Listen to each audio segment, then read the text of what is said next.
The scent of bleach and lemon was my only companion, a familiar perfume that clung to my clothes and hair long after I'd clocked out. It was the smell of survival, of rent paid just in time, of another day scraped through. My tiny, walk-up apartment was a world away from the gleaming towers I cleaned, a place of second-hand furniture and dreams I was starting to fear would never come true. I'd spend my nights looking out my smudged window at the city lights, wondering what it was like to live in one of them instead of just cleaning up after the people who did. The 64th floor of the Omnicorp Tower was a ghost town after midnight, a silent world of glass and steel suspended over the glittering, indifferent heart of the city. My reflection, a tired woman of 25 with eyes that had seen too much exhaustion and not enough life, moved with me across the polished marble. I was mopping my way toward the executive washroom when the first sound cut through the sterile quiet. It wasn't loud, a muffled thud, like a heavy book falling from a great height. I froze, my hands tightening on the mop handle. The building's security was legendarily tight, but my heart, a frantic bird in my chest, didn't seem to care about legends. I told myself it was nothing. It was always nothing. But then came the second sound, a low, guttural curse in a language I didn't recognize, followed by a sickeningly wet crack. This time, I didn't hesitate. I dropped the mop, its clatter unnaturally loud in the silence, and ducked behind a large marble planter, my breath catching in my throat. The elevator at the far end of the hall chimed its arrival. The doors slid open, not with the gentle whisper of a corporate conveyance, but with a harsh, metallic clang. 3 men spilled out, their movements sharp and predatory. They were not executives. Their suits were too sharp, their shoulders too broad, and the bulges beneath their jackets were not wallets. They dragged a 4th man between them, his expensive shoes scuffing trails of blood on my freshly cleaned floor. They were speaking in rapid, angry Russian, and though I couldn't understand the words, the intent was universal. Violence was a language all its own. They forced the man to his knees before the floor-to-ceiling window that overlooked the city. He was begging, his voice thick with terror. I pressed myself smaller, my cheeks scraping against the rough ceramic of the planter, praying to a god I wasn't sure I believed in anymore. Be invisible. Be nothing. The leader of the group pulled a gun, a dark, ugly thing that seemed to absorb the light. I squeezed my eyes shut, but you can't unhear a gunshot. It was deafening in the enclosed space, a final, brutal punctuation mark that echoed in the sudden, ringing silence.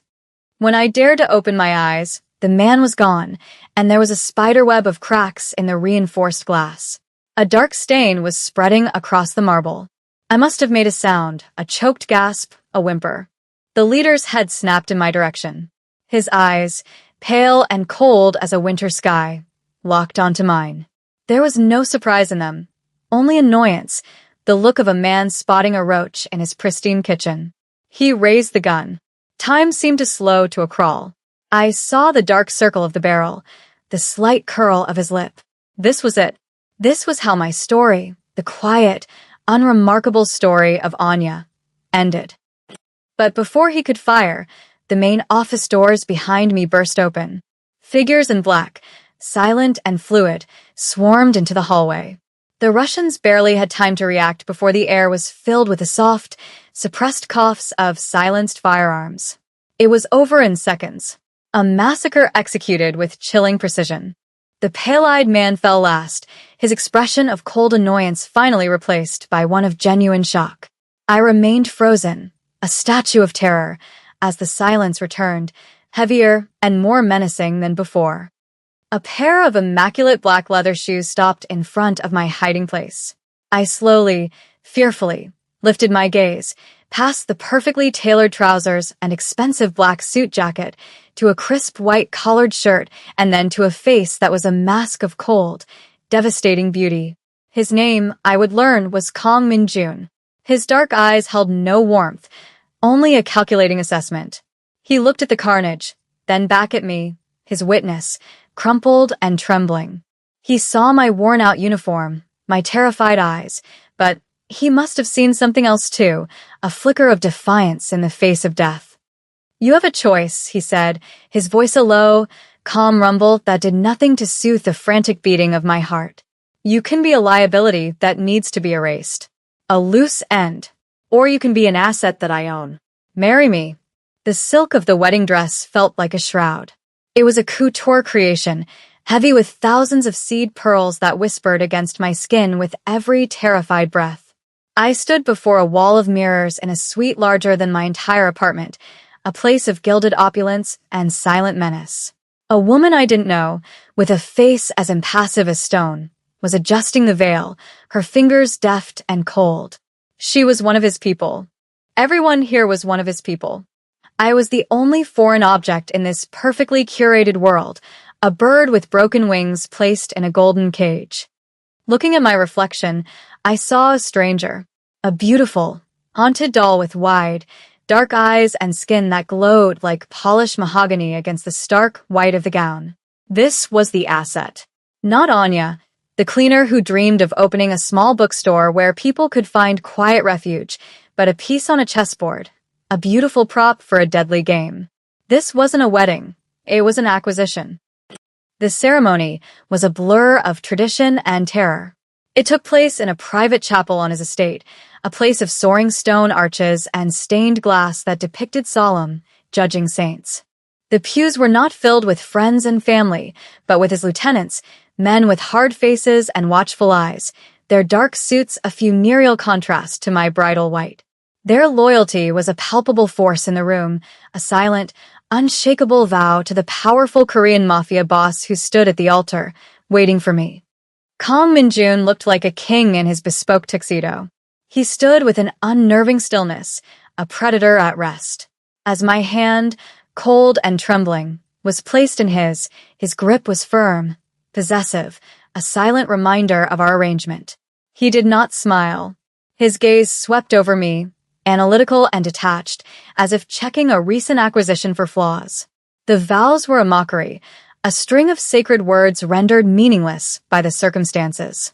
When he slid the ring onto my finger, a band of platinum impossibly heavy with a diamond the size of a thumbnail, it felt less like a symbol of love and more like a beautifully crafted manacle. His touch was brief, impersonal, yet it sent a jolt of awareness through me, a spark of heat in the icy landscape of my fear. After the sterile ceremony, we were left alone in his study. It was a dark, masculine room, paneled in mahogany and smelling of old books and whiskey. He poured himself a drink, the amber liquid catching the light as he swirled it in the crystal glass. He didn't offer me one. I was not a guest. Let us be clear, he said, turning to face me, his eyes dark and unreadable. This marriage means nothing. It is a contract, a strategic maneuver to quiet the questions about the incident you witnessed. The Russian syndicate who saw you are under the impression you are now under my protection, as my wife. It makes you an untouchable target, and it gives me, a powerful man in my position, a convenient reason to have eliminated them. It is clean. He took a slow sip of his whiskey. You are a business asset. You will live in my house, where my clothes bear my name. In return, you will breathe. You will be loyal. You will be silent, and you will be obedient. Do you understand your role, Anya? The way he said my name, the first time he had spoken it since that night, was like the flick of a whip. It was a claim. I could only nod, my throat too tight to form words. He saw the tears threatening to spill from my eyes, and a flicker of something, annoyance, perhaps impatience, crossed his features. Tears are useless here, he said, his voice dropping to a dangerously soft tone.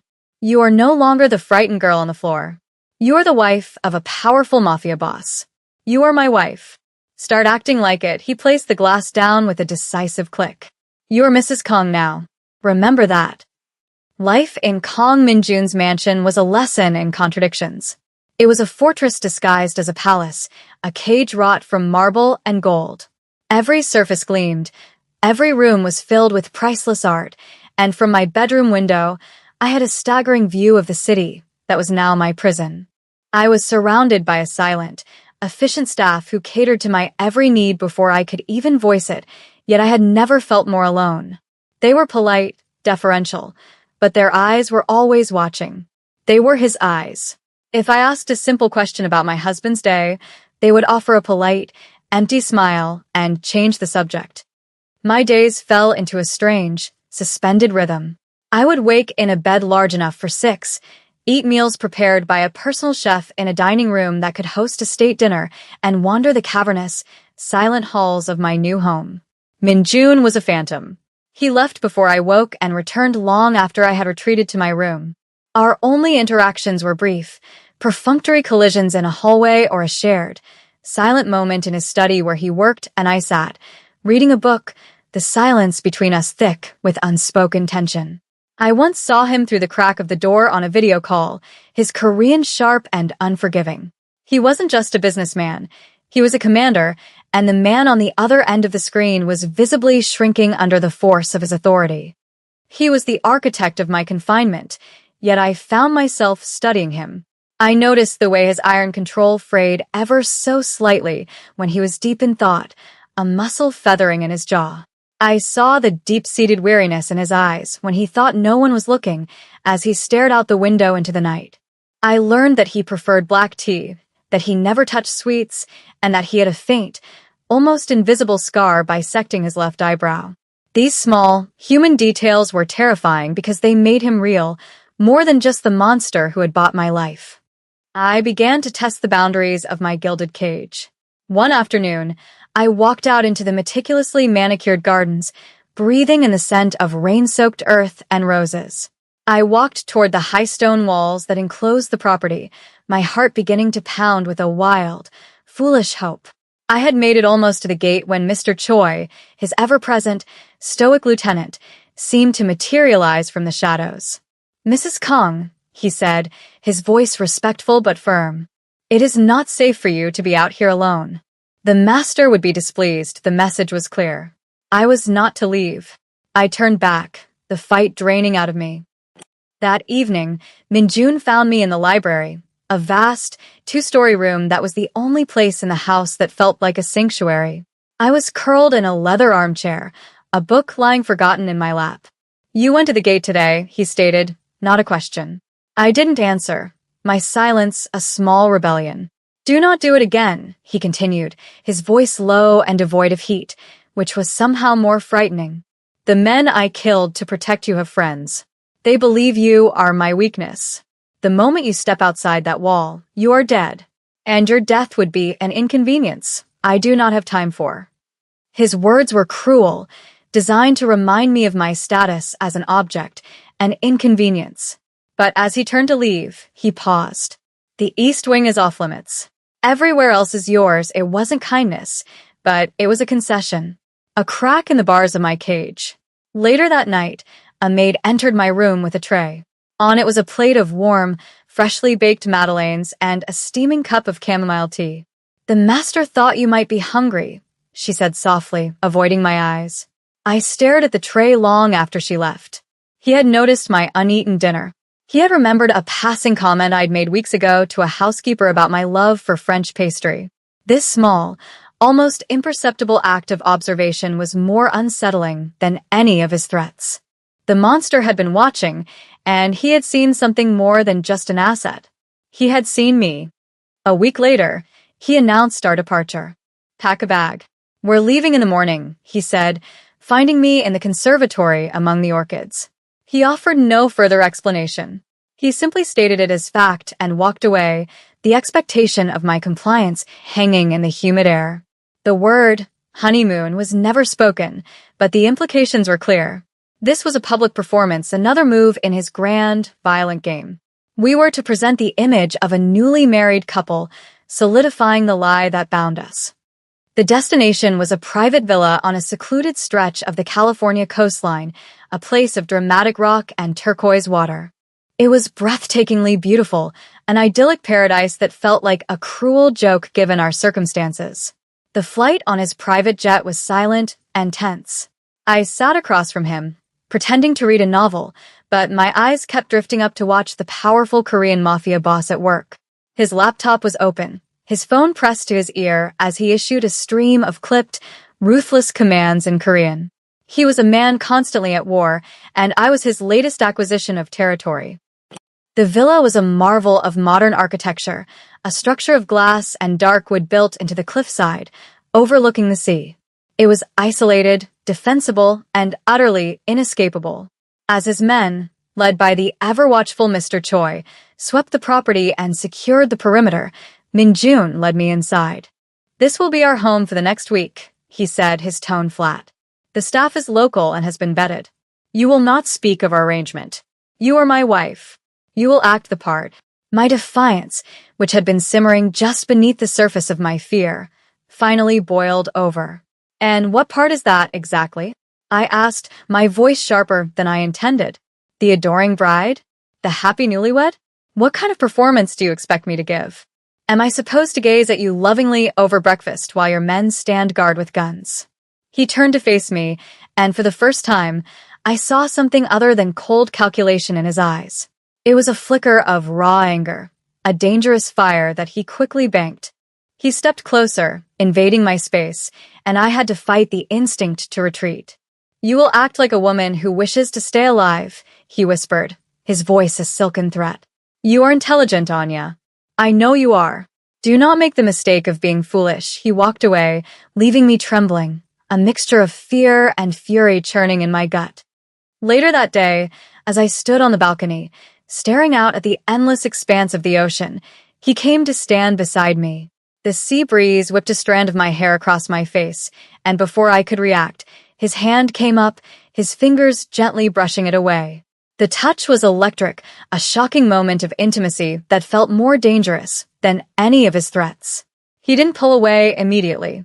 His thumb grazed my cheekbone, his gaze intense, searching my face for something I couldn't name. "My enemies are watching," he murmured, his voice so low it was almost lost in the sound of the waves. "They think you are my vulnerability. They see a soft, frightened woman.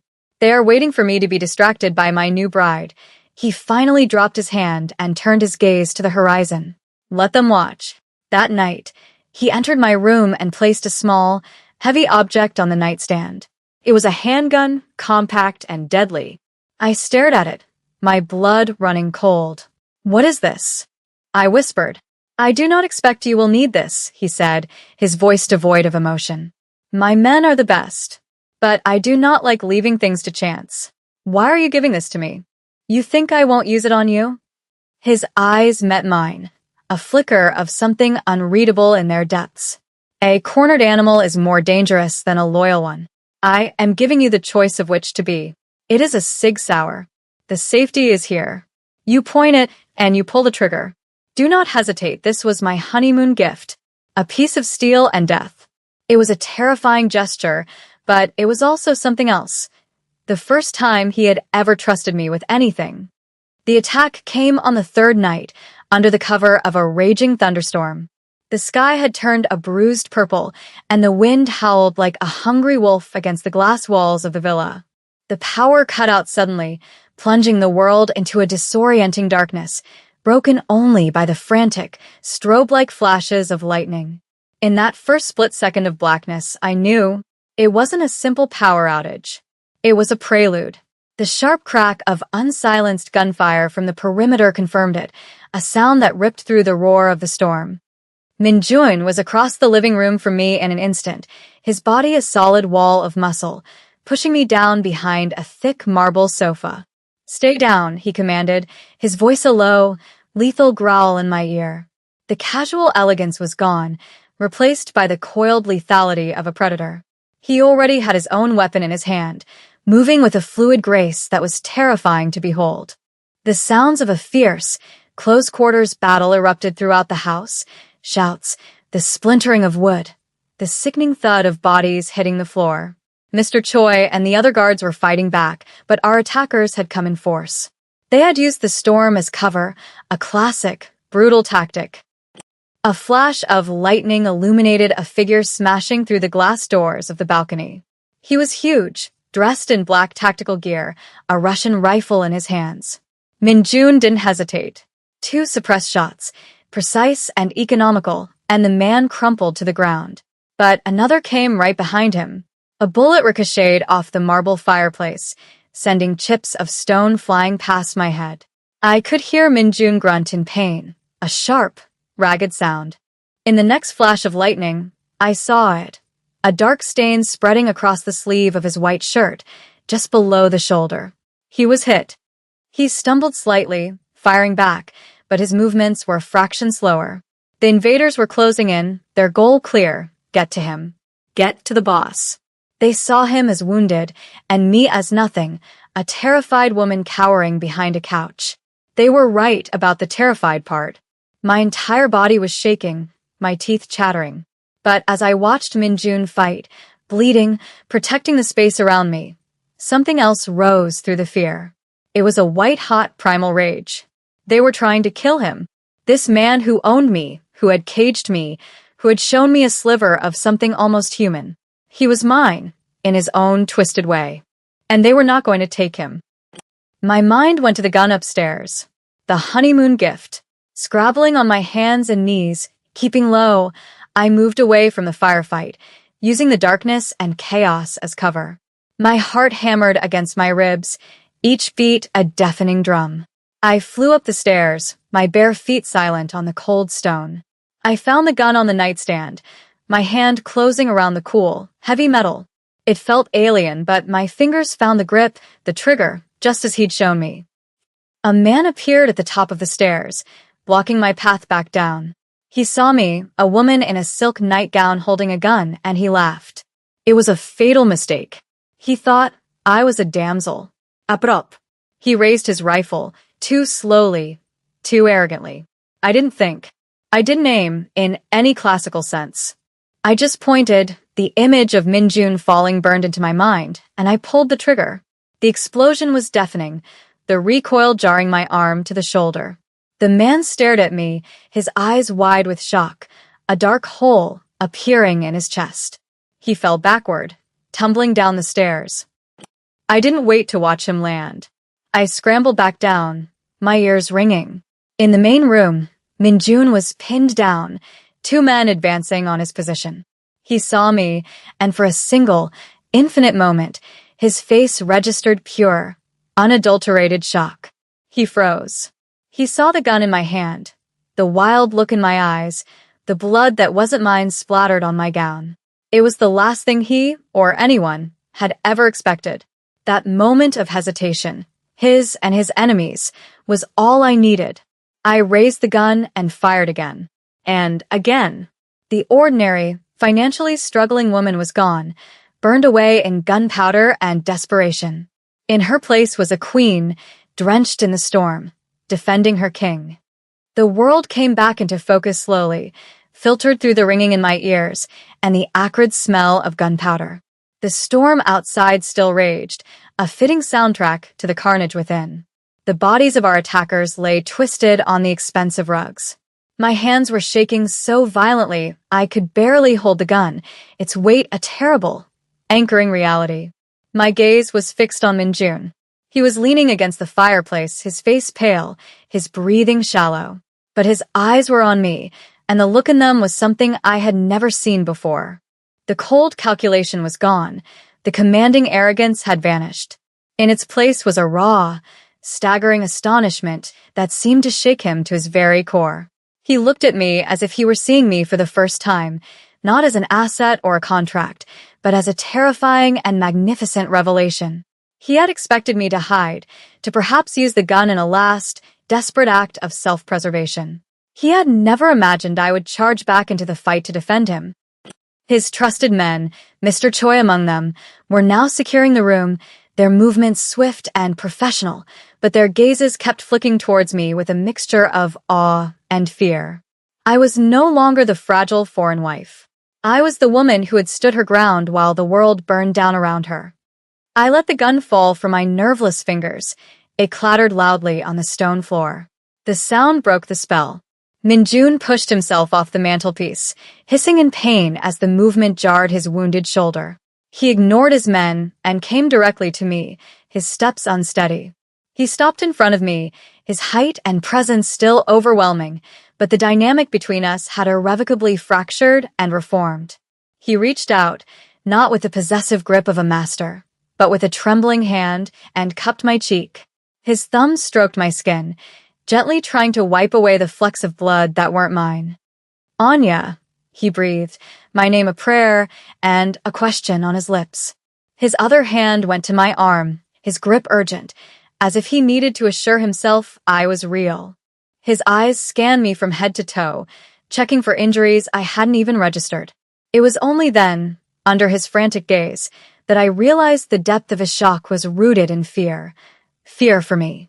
The powerful Mafia boss who had declared our marriage meaningless was terrified of losing me.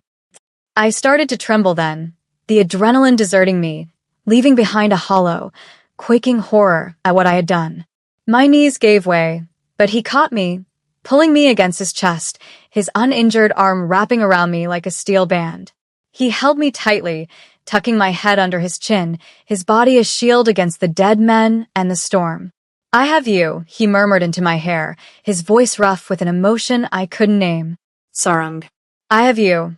I didn't know what the word meant, but in the shelter of his arms, with the scent of his skin and his blood filling my senses, I felt the first stirrings of a dangerous, terrifying truth. I had not killed to save my own life. I had killed to save his. And in that violent, bloody moment, the contract had been broken, and something far more binding had been forged in its place. We never spoke of the gunshots or the bodies.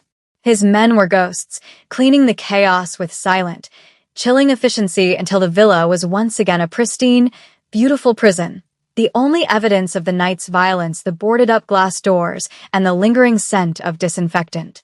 Mr. Choi, a man I had only ever seen as a stoic statue, brought me a glass of brandy with a hand that was not entirely steady and a look of profound, unnerving respect in his eyes.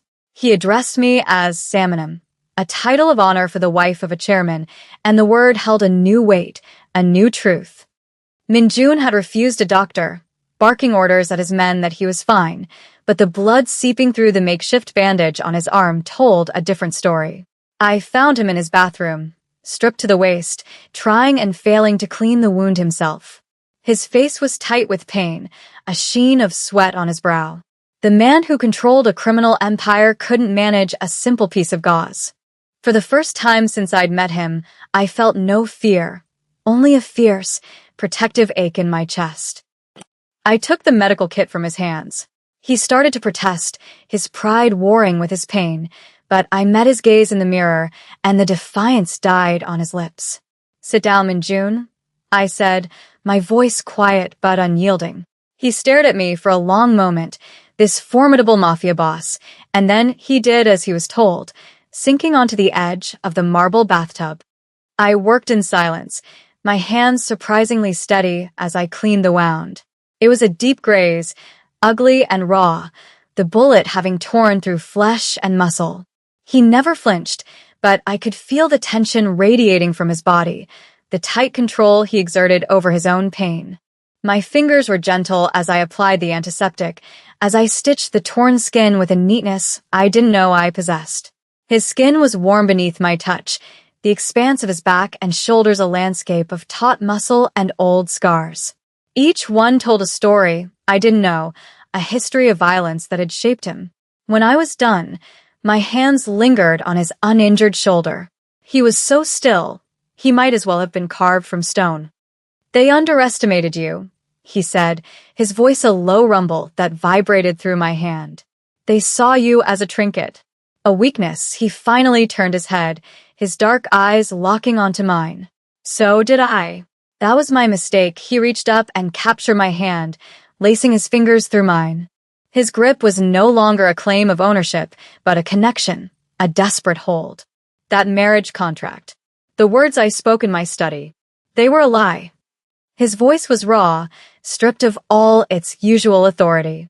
It was a lie to myself. From the moment I saw you hiding behind that planter, so terrified but with so much fire in your eyes, you were never just an asset. He paused, and I saw a vulnerability in him that was more shocking than the gunfight.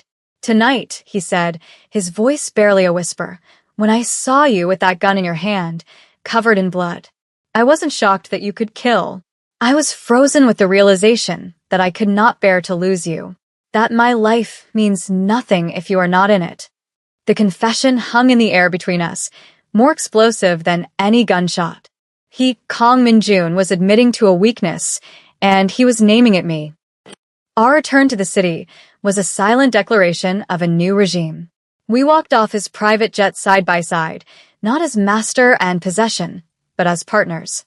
His arm was in a black silk sling, a visible sign of the battle that had been won, and his hand rested possessively on the small of my back, a public claim that felt entirely different now.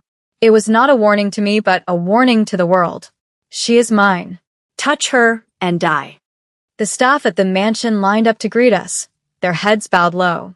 But this time, their eyes, when they dared to look at me, were filled with a deference that bordered on reverence. The story of a honeymoon had traveled faster than we had. I was no longer the frightened bride. I was the Salmonim who had defended the master, the woman who had met violence with violence. I was a queen who had earned her crown in blood. Min-jun led me directly to his study, the heart of his empire. But instead of leaving me to my books, he gestured for me to sit in the leather chair opposite his desk, the one reserved for his most trusted advisors. Mr. Choi entered, placing a tablet on the desk. The remaining Bratva leadership responsible for the attack, Min-jun said, his voice cold as ice as he swiped through images of grim-faced Russian men. They thought to send a message by targeting my home, my wife. They have exposed their entire command structure in the process. A foolish, emotional move. He looked at me, his eyes searching my face. They will be eliminated. All of them. There will be no half measures. I want you to understand the world you are a part of now, Anya. There is no going back. I looked at the faces on the screen, men who had wanted me dead, who had hurt him. I felt no pity. Only a cold, hard certainty. I understand, I said, my voice clear and steady. They made the mistake of thinking your wife was a weakness. Show them she is your greatest strength. A slow, dangerous smile touched Min-jun's lips for the very first time. It transformed his face, making him look both devastatingly handsome and utterly lethal. Indeed. From that day forward, my education began. He no longer shielded me from his life. He immersed me in it. He explained the complex web of his businesses, both legitimate and illicit. He taught me about logistics, about finances, about loyalty and betrayal. I sat in on his meetings with his lieutenants, a silent presence at first. One day, discussing a rival's shipping routes, he paused the meeting and turned to me. "What do you see?" he asked. His men looked confused. I pointed to the schedule. "The security patrols are weakest during the early morning shift change, but that's a decoy. The cargo of value is never on those trucks. It moves with the food service deliveries.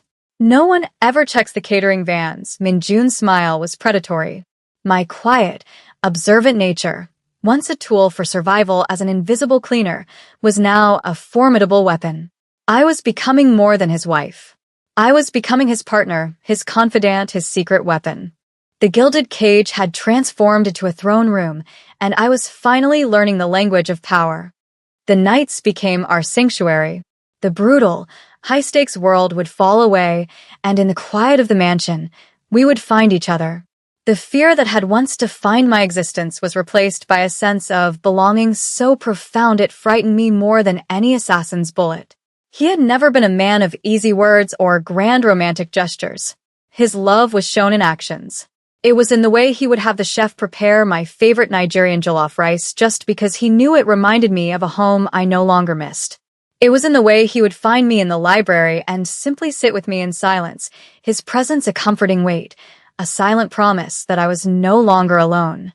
It was in the heightened security, the armored cars, the constant presence of his guards, not to confine me, but to build an impenetrable fortress around me.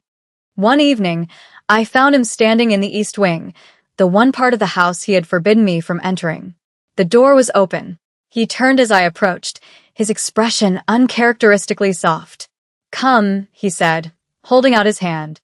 The wing was not another opulent set of rooms. It was a nursery. It was furnished not for a baby, but for a child, with a small bed, shelves of classic books in both Korean and English, and a beautifully carved wooden horse. It was all covered in a fine layer of dust, a room frozen in time. I had a younger sister, he said, his voice thick with an old, unhealed grief. Her name was Sujin. She was everything good in this world. Our parents were killed when I was 19, and I took over the family business. I tried to protect her from it, to keep her world clean. He ran a hand over the wooden horse. She loved this horse. She'd pretend she was a knight riding into battle. The Bratva, the same organization from the villa. They targeted her to get to me. She was 16-inch. He didn't need to finish the story. The unbearable sadness in the room told the rest of it. This was the source of his coldness, the reason he had tried to keep me at a distance, to treat me as nothing more than an asset. He had been terrified of history repeating itself, of loving someone only to have them torn away as a consequence of his life. She's why I built these walls so high, he whispered, turning to me, his eyes glistening with unshed tears. I failed her. I will not fail you. I stepped into his arms, my own heart aching for the boy he had been and the man he had been forced to become. I held him, offering what little comfort I could. You haven't failed me, Minjun, I murmured into his chest. You've given me a home. He held me tighter, burying his face in my hair. You, he said, his voice choked with emotion. You are my home, Anya. My sarang. My everything. In that dusty, silent room filled with ghosts, we found our truth. We were two broken people, forged in violence and loss, who had somehow found a way to make each other whole. His love wasn't gentle or poetic. It was fierce, possessive, and absolute.